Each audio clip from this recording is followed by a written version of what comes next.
19h20, l'édito éco de Jean-Jérôme Bertolus dans le 18-20. Bonsoir Jean-Jérôme. Bonsoir Nicolas. On a donc eu ce matin les chiffres à la fois de la FNAIM et de la Chambre des notaires. L'immobilier plonge en France. Après-vous, pourquoi? Non, c'est une mauvaise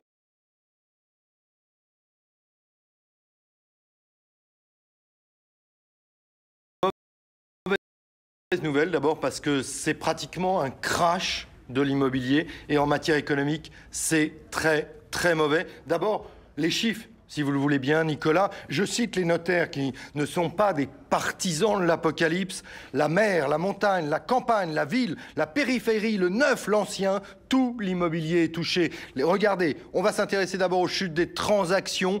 Sur l'ensemble de l'année 2008, moins 20%, le ralentissement a été en fait progressif tout au long de l'année 2008. Et puis, il y a une brutale accélération à la fin du dernier trimestre 2008 avec moins 30%. Vous le voyez sur l'ensemble de l'année 2008, moins 17% sur l'ancien, moins 37% sur le neuf. Et comme je vous le disais, accélération au dernier trimestre avec moins 30% globalement, moins 40% pour les appartements. Là, il s'agit d'un crash, ça veut dire tout le marché immobilier est comme tétanisé. Bien sûr, les prix suivent. Regardez ces prévisions de la FNAIM.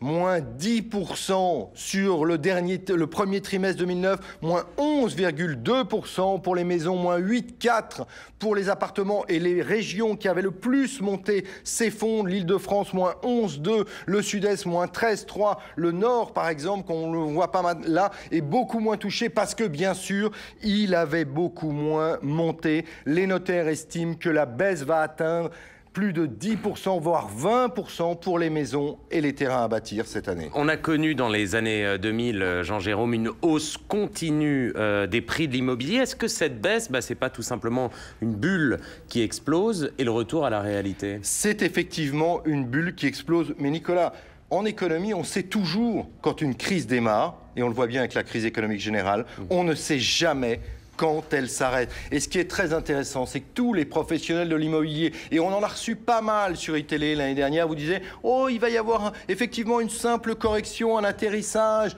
Pas du tout, c'est un véritable crash, comme je le disais. Et René Palincourt, le président de la FNAIM, je m'excuse par avance auprès de René Palincourt, qui avait souvent été partisan de la méthode Coué, a tenu ce matin un vrai discours de vérité. On l'écoute.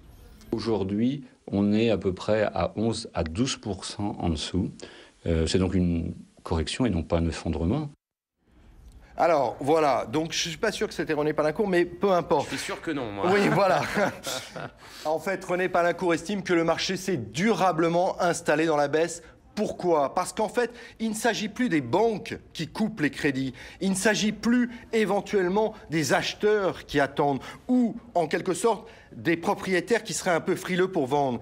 Il estime simplement que la crise économique s'installe dans la crise immobilière. Ça veut dire quoi? Ça veut dire qu'aujourd'hui, les Français ont peur, que ceux qui pourraient acheter ont peur de l'avenir et n'achètent pas simplement, peut-être pour des raisons de l'emploi. En matière économique, je vous le disais, cette chute des prix est très mauvaise. D'une part parce que peut-être que vous êtes propriétaire. Absolument pas. Absolument pas. Et en tout cas, les 58% de Français propriétaires, eh bien, ils voient leur bas de laine s'effondrer. Donc, ils vont avoir un comportement économique plus frileux. Et puis l'une des conséquences de cette baisse des prix, ça va être par ailleurs l'augmentation des impôts locaux. Rien que sur Paris, l'augmentation des impôts locaux va être de 9%, simplement pour faire face à la chute des droits de mutation. Donc ça n'est pas une bonne nouvelle, cette baisse des prix. Merci Jean-Jérôme Bertolus donc pour cet édito éco à suivre dans le 18-20. Allez, un coup de chapeau au grand Bob Dylan. Il est en concert ce soir à Paris. À tout de suite.